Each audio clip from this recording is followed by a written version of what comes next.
We out here broadcasting live from the freshest podcast out here in the laboratory. We out here interviewing the homie Chop. You know what I mean? The homie's a well-known, well-respectable artist out here, making moves, making hella good music and shit. You know what I mean? So, since he's an artist, we want to have a good conversation. Maybe getting into like different things so that maybe it could help somebody else that's trying to be an artist or has some troubles just along the way. You feel me? So yeah, I mean, how you feeling today? Beautiful, bro. What an introduction. I can't lie. Hell yeah, you Thank already you, know bro. I me. appreciate it. I got you. I'm blessed to be on this podcast. I appreciate y'all for having me. Yes, sir. You already know. But You're shit. you're actually the very first guest that we have, other than you know what I mean, like my brother and shit. So, Damn, really? yep. Damn, You bro. gonna start it off? It's an honor, bro. Thank you. Hell I yeah. appreciate that a lot. It means a lot. Hell yeah. So what you been working on, man? Besides work, bro, you know how it is being like a low artist. You guys got to work. You got to be actually working a 9 to 5 job. You feel me? Nah, for real. But besides doing that, bro, just been trying to work on some songs for my album. Not sure when it's gonna come out, but just been trying to grind on that, make songs day by day. It's been kind of hard. I can't lie. Hell yeah, especially with the 9 to 5. I'm guessing. Tell me about it, bro. Yeah. My boss be slaving me, bro. Be having me doing doubles and shit. Yeah. So it's like I feel like I got no time for my like creative passion. But Yeah, real if shit. you really want it, you gotta make time. So Nah, that's real. That's some real shit. yeah. How do you what's some advice that you would give to maybe a younger artist that's like, you know what I mean, trying to balance the 9 to 5 and his artistry? Shh. I gotta take my own advice when I say this because I know I'm not the best at doing this. So I speak for myself as well. But you gotta work for it and grind during the times you don't have. I know Mm. that work kicks my ass, so a lot of the times I want to fucking lay in bed or hop on the Xbox. But like, as you get older, you realize you don't got time for that shit, bro. After work, if you really want it, 30 minutes in the studio, 20 minutes in the studio, whatever, just to keep that fire burning, you know? Yeah, Because a that's lot of real. artists let that fire be killed, and then they're not in the studio no more. And then they look back 30 years later, they're like, damn, my talent was wasted. I never really used it, you know? Yeah, for real. And I feel like that's something that I also get into my head about too. Is like, fuck, like the time thing is like shit. Like I need to, you know what I mean? And I feel like I put a lot of pressure into myself as well, and I think that also kind of kills the creativity. Nah, for sure. And Yeah, I'm I pretty mean- sure it'll be a lot harder for somebody like you since you wear so many hats, bro. Yeah. Running the shop, working on your artistry, working on your magazine. Like, I'm pretty sure all of that combined just makes it hard to allot time to where it needs to be placed, you know? Nah, for real. But how do you balance that? What's your take on that? Shit. That's a good question. I feel like taking it day by day, I guess. It's kind of like, how addicts do it, you know what I mean? Where it's like they take it day by day to like quit some shit. I feel like it's the same thing with like artistry at the same time, because it's like you're kind of like detoxing away from those bad thoughts that you keep getting into yourself, that loop where you're like, is this gonna be good enough, or is this gonna be, you know what I mean? And Would you say that you're an artist first, or would you say that you're a business owner first? uh I think it just kind of goes hand in hand in a sense, because it's like in being an artist in the way that I'm moving, I feel like I have to be a businessman at the same time. Cause it's like, even like when I was starting to design shit, in a sense, my art was my business, where it was like, you know what I mean? I had to almost sell my creativity.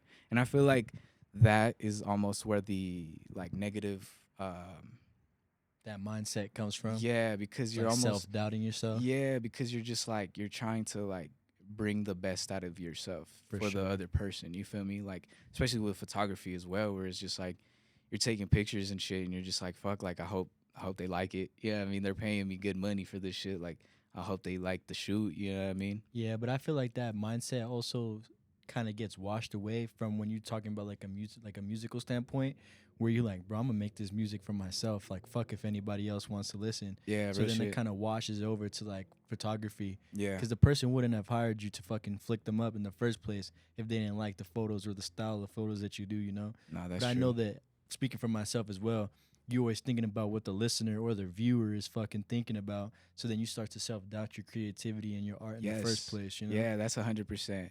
And that kind of goes back into like the conversation that we had too with like putting out that mixtape How it was Yeah. just like, you know what I mean? And I feel like you also have to be stubborn as a creative. You feel me? Like that's kind of how like me and you bump heads a lot of the times Nah, too. Is for 'cause sure. we're just both stubborn ass motherfuckers, bro, trying to create shit. And Yeah. at the end of the day, it's like it's out of love for each other. You feel me? Like I feel like every little thing that we've gone through is just trying to get each other to do a little better than we For are sure. doing now. And like the analogy that I had said earlier while we were in the car, bro, I definitely feel like when you put two creative minds together, it's like fucking putting lava and water in the same mixture.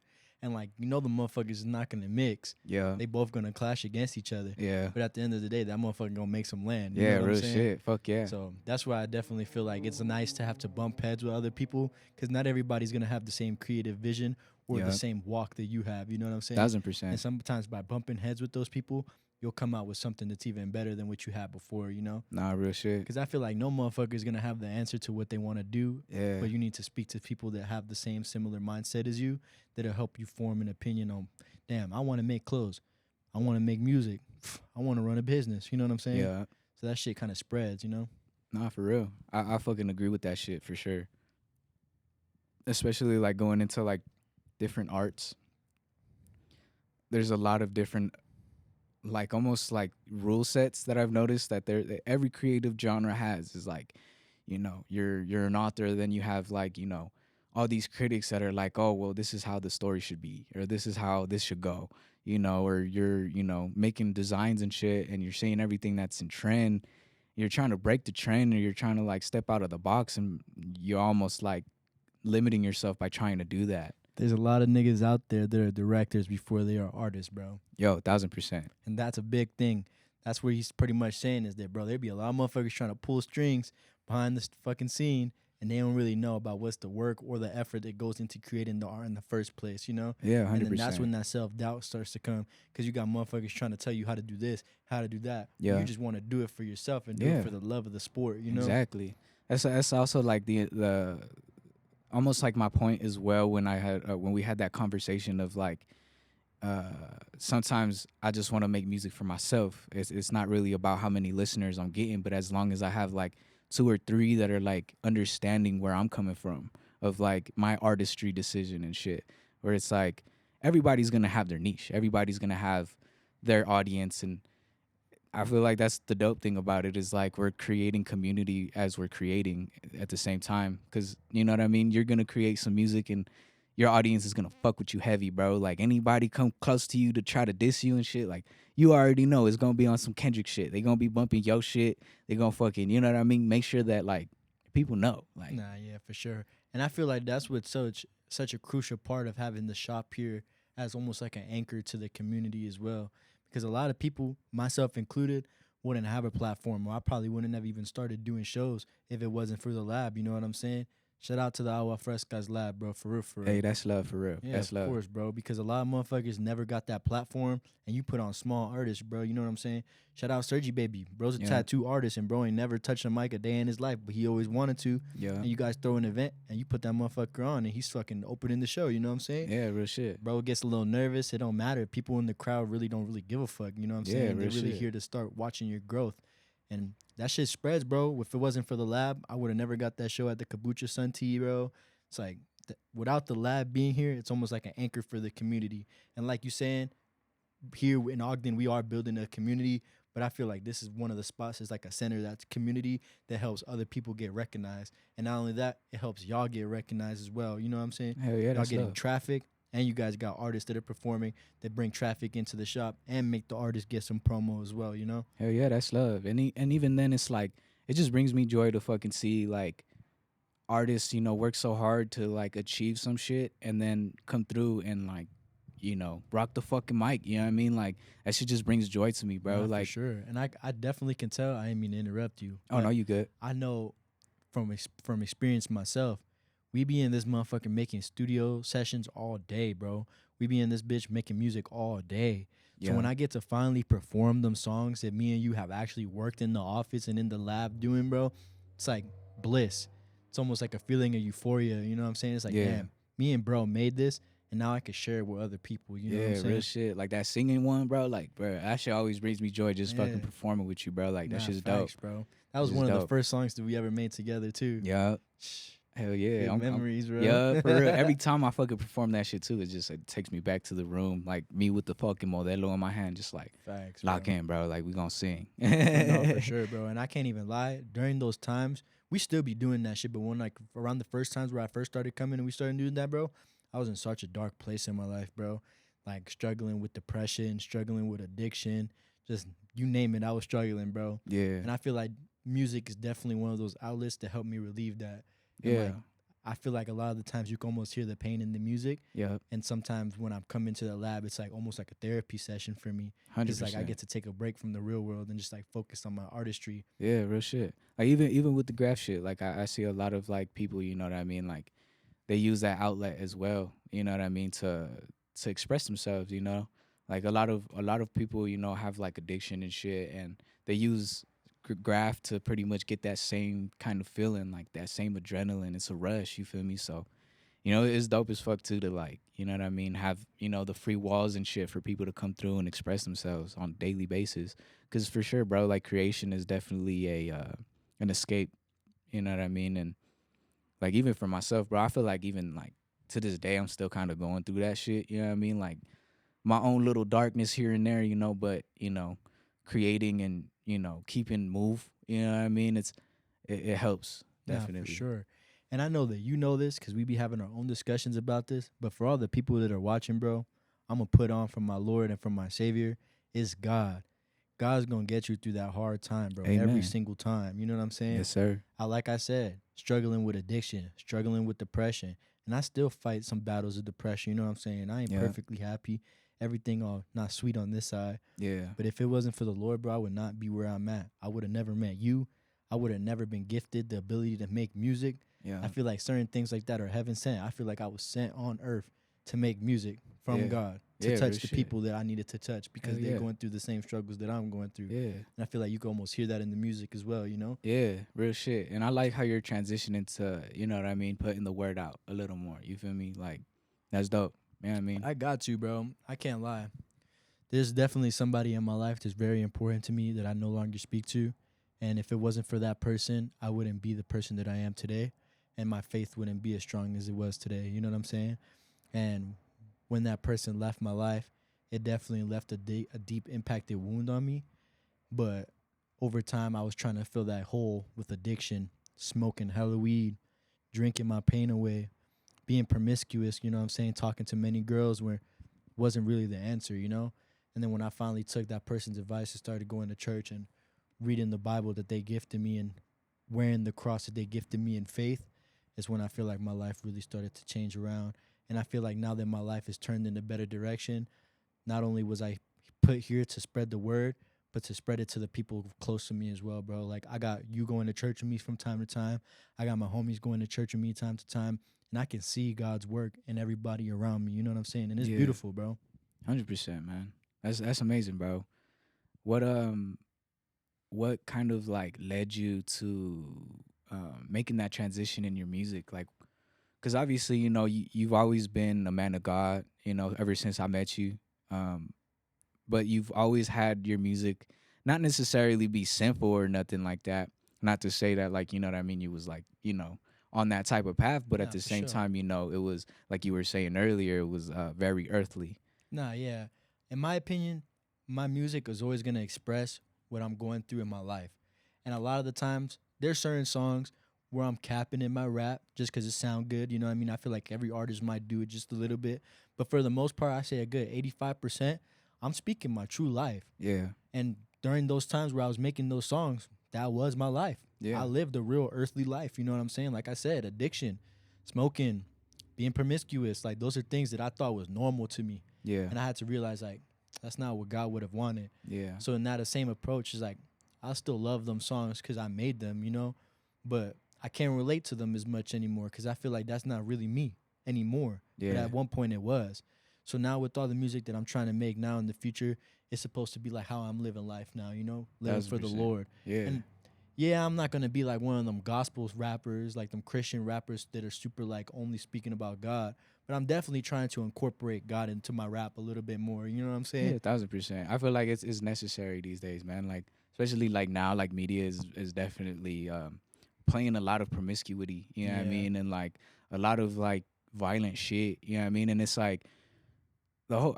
I mean, at least the way I see it. You know what I mean? Like Nah, the for whole sure. creation of hip hop and shit was pretty much to get out of those dark times. You feel me? Nah, for Like, sure. And I feel like right now, especially, we in a time and place of like in the world where sin is normalized. You know what I'm saying? Like I just came back from Vegas 2 weeks ago, and it's literally called Sin City. And I yeah, go out there, bro, nothing but women throwing ass out there, people doing drugs, like erotic dancers, gambling all over the place. And I'm thinking to myself, like, bro, God do not live here, you know? But this was normalized to people, you know? It's like you definitely. go on TV and you got a lot of these female artists. Shout out to all the female artists. Y'all doing great. But you see a lot of them just using their body to promote their music, you know what I'm saying? Or you got a lot of male rappers that are using violence to promote their music. You know what I'm saying? I No, told 100, guns this, I do this, that, and the third. And that's what people want to hear because that's 100. what's normalized. You know what I'm Yeah, saying? But at the same time, like in the Bible, it says that we kind of in the end times when you start to see those type of things becoming into fruition. You know what I'm saying? 100%. So just by that being a thing, I want to make my faith public as much as I can and try to spread the word as much as I can to the people that I care about because I do care about my listeners. You know what I'm saying? Hundred And I percent. feel like ever since I became close to God, a lot of people look at me almost like a beacon of hope or like as an inspiration. You know what I'm saying? Yeah, I got friends in my real life that be like, bro, thank you so much for being there for me in these times. Like, you share it, you're an inspiration for me. You make me want to get closer to God. Like, you inspire me. You know what I'm saying?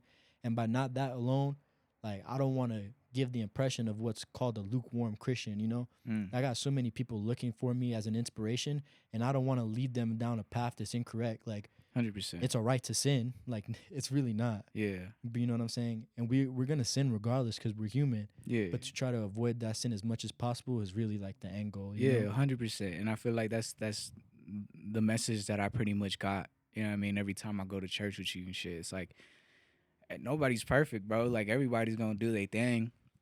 You know what I mean? But in a sense, if you're like, I don't know how was it you that explained it to me like that, where it was like as long as you're trying your hardest to avoid Yeah, that sin, it's more so like you're good. You know, yeah. like I think of it like this, bro. you're trying. Yeah, of course. Jesus paid the ultimate price for our sins, so no matter what, we're saved. But if you sin with acknowledgement that you're sinning and feel no remorse for that, then the outcome is not going to be good. You know what I'm Mm, saying? But like I said, as humans, it's in our nature to sin. From Adam and Eve eating the fruit, from our nature, we've been born to sin. 100%. And we're not perfect beings, but that's why the Bible, especially as a Christian and Christianity, tries to spread it as live as much like Christ as you can. Because Mm, you're never going to be perfect because Christ was the only one that was really perfect. Jesus is perfect, yeah. and we'll never be Jesus. But we have to strive every day to be a little bit closer to him and to be more like him. And that's a battle that I've been struggling with a lot in my daily life. Like I try to think, how could I be more like Christ? You know what I'm saying? Yeah. I'll never be Christ, and I know that. But what could I do to return the love that he's given to me, you know? Yeah, 1,000%. And you mentioned a lukewarm Christian. Can you give an explanation of what that kind of entails? Yeah. A lukewarm Christian is somebody that, how would I describe this? Somebody that's not public with their faith. There's somebody that claims to be a Christian but doesn't follow Jesus' teachings. Somebody that Mm, says they love God and they wear a chain and they wear the cross, but they don't pick up their cross every day. You know what I'm okay. saying? In the Bible, it says to pick up your cross and walk every day. Yeah. And it's supposed to be like carry your sins and try to do better for yourself, you know? A lot of Word. people will wear the cross as a jewelry statement Yeah. or for an accessory piece, you know? Yeah. But Yeah. they don't really live the word, you know? Yeah. Like that's what I would say being a lukewarm Christian.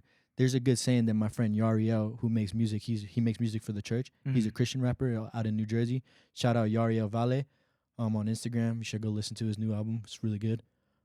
He told me there's a story where this man sits on the fence, and on one side of the fence, Jesus is there, and on the other side, Satan is on the fence.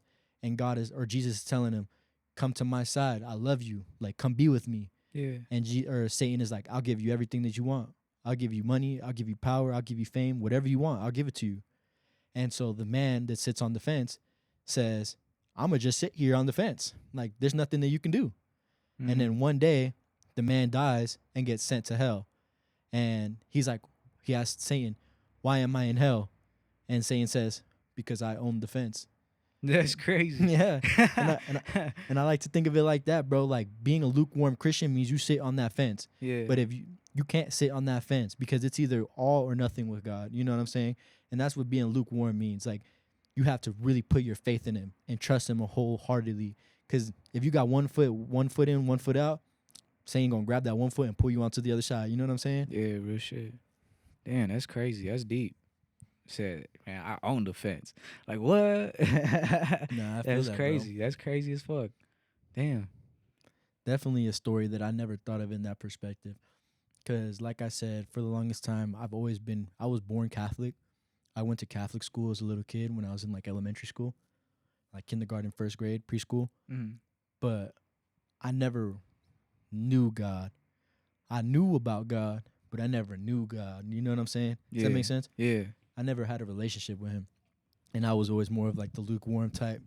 And my ex-girlfriend definitely opened my eyes to that sense where it's like, bro, you need to love him for us. You know what I'm saying? Yeah. For yourself. And that definitely made me like realize like I need to build a relationship with Christ. Maybe all these things that are happening in my life is just a test, you know? Yeah, I feel that. And the book of Job is a perfect example of that. It's the very first Bible book that I've ever read. Fuck, my bad. You're good. The first book that I ever read. The story of Job is Job was one of God's one of God's strongest followers. Word. And he loved God, and he made it known that he loved God. And Satan went around the earth looking for people to test, and Satan found Job and was like, he had a conversation with God and said, "Can I test him? Like, he'll falter. Like you think that he loves you so much. Let me test him and see how much he loves you." And God said, "Go ahead, test him. Do whatever you want. I know he's not gonna fail. Yeah. That's my child. I love him, and he loved me." So Job was one of the most popular men in his area, wealthy, had everything that a man could ever want. He got disease. He got sick. His wife was no longer able to bear children. All his children got sick. All of his animals died. He became poor. Everything that you can think of happened to him. The worst situation ever. And the whole time, Job is like wondering, why, God? Why would you do this to me? Why? And he's got people around him, 3 noblemen, that are all kind of debating him, like, you should disown God. One of them is like, God is doing this for a reason. And one of them is kind of just playing in the middle. And the whole time, Job is just questioning himself, questioning God, questioning why he's still alive. And at some point, Job just asked God, like, bro, kill me. Like, I don't want to be alive anymore. Like, I'll die with your faith, you know? And God spoke to Job. And God told Job, my son, I've been testing you. This is all a test. I put you through all this to test your faith in me. Sometimes you're going to hit rock bottom just to see if your faith will falter. Because a lot of people will love God when they have everything that they could want. But will you still love God when you have nothing? And that's what that whole thing is. So sometimes I like to think of my life as almost like a test like that. Yeah. And I can relate to Job a lot. Because, like, I lost my car. We both lost Antonio, one of my best friends, who we lost him to suicide. God bless his heart. I lost my ex-girlfriend. I got kicked out of my crib and I was homeless for a little while. Like, everything that you can think of, I got fired from my job. Like, anything you can think of, it probably happened to me. You know what I'm saying? Yeah. And I feel like that was a test. And I feel like now that I've pulled my faith fully in him is when I'm starting to see, like, things turn around for me, you know? I feel that. Yeah. That's crazy, too, because it's like a lot of people start losing faith for sure when, like, things get tough. And, like, even me, bro, like, I ain't even gonna lie. Like, when, you know what I mean, Nate and Juan passed away, like, that Rest in shit hit me peace. heavy. Like, I pretty much was, like, you know, going through them dark paths and shit. And, you know what I mean? Like, it was, like, a moment where I had to ask God, like, bro, like, if you real, give me a sign, bro. Like, you know what I mean? Like, and, you know, I got my sign. And, you know, ever since then, like, I've tried to, like, have my own relationship with him. You feel me? For Like, sure. you know, And I think you have to honor those people as well. You know what I'm saying? I 1000%. know that you do this, and me and you both do this every day in our day-to-day life. Yeah. But you don't want to live in sorrow for that person because then they'll be sad. You know? 100%. And like I know we had that conversation in the car in front of my pad not that long ago. Yeah. And we were talking about Nate and we were talking about Antonio. Yeah. You could almost feel them there. Yeah. Because you were so sad, you know? Yeah. They wanted to comfort you. Real I think shit. about it like that. Like you gotta let that, instead of lingering you and just feel so sad about it, you gotta use that as energy to prove to them like I'm gonna do what I said Yeah. for you. 100%. And for me. Because I 1000. know you're proud of me and I know you're watching down on me, you know? Yeah, because, like, even with this shop, bro, like, the first shows that we would have, bro, like, it was always that moment of sadness where it was Yeah, just you're like, damn, fuck. I wish this person was here right now, you know? 100%. Because it's like Nate heavily inspired me to, like, continue making music, to continue to fucking follow the dream and shit. We fucking, you know what I mean? Thought of, like, you know what I mean? Getting together and making a studio, make some shit happen. Same with Juan, like, we love this fucking art shit so much. Like, it was the first person that I ever went to the fucking yard with, bro, and we fucking caught some trains and shit. So for those that don't know for those that you don't know what he's talking about the train yard. yeah. You go out there and do graph on there, and I feel that, bro. Like that's how I feel about Antonio. Like, rest in peace, Nate, and rest in peace, Juan. I never knew them because I wasn't living out here at the time. I was born in New York, but I was raised in Florida. And I moved out here my junior year, which was his senior year. They had both just passed like maybe a year or two beforehand. And when I moved out here, that's how I feel like with Antonio. Like, he was my first friend out here. Yeah. Like, I didn't speak to nobody yet. He came and sat down with me at the table like, yo, what's up? Yeah, for real. He's like, me and the homies go skateboard. You want to come? Yeah. I was like, shit. Like, Let's fuck do yeah. it. Let's do it, you know? And from there, he pulled out his camera and he would record me just skating. And I told him I made music, or I wanted to make music at the time because I hadn't really recorded anything. I had one song out. Yeah. And I was just making beats at the time. And just he pushed me to go harder. Like, I know I wouldn't have that love as much as I do today if it wasn't for that person. You know what I'm saying? 100%. So I definitely can understand how you feel like about that lingering sadness when you got a show. Because I know damn well for a fact, my first show here, I was like, damn. I wish Antonio was here to watch me and bro perform. Yeah. I wish he was here to do my videos. I wish he was here to take my photos. You know what I'm saying? But now it's like, I know he's there and I know he's at the show and I know he's watching, you know, and it's a beautiful thing. Yeah, 1000%. So I know that your homies are here watching, bro. Yeah. You just gotta keep doing this for them, you know? Yeah. Because I know 100% if Nate was still alive or Juan was still alive and they saw that you had this shop and they saw the things that you were doing in the shows, bro, they'd be overwhelmed with joy. Yeah, for you real. just gotta think that they're watching down and they're proud of you, bro. Yeah. 100%. I'm proud of you, bro. Hey, that's real. Thank you, bro. Of course, bro. Oh, God. Yep.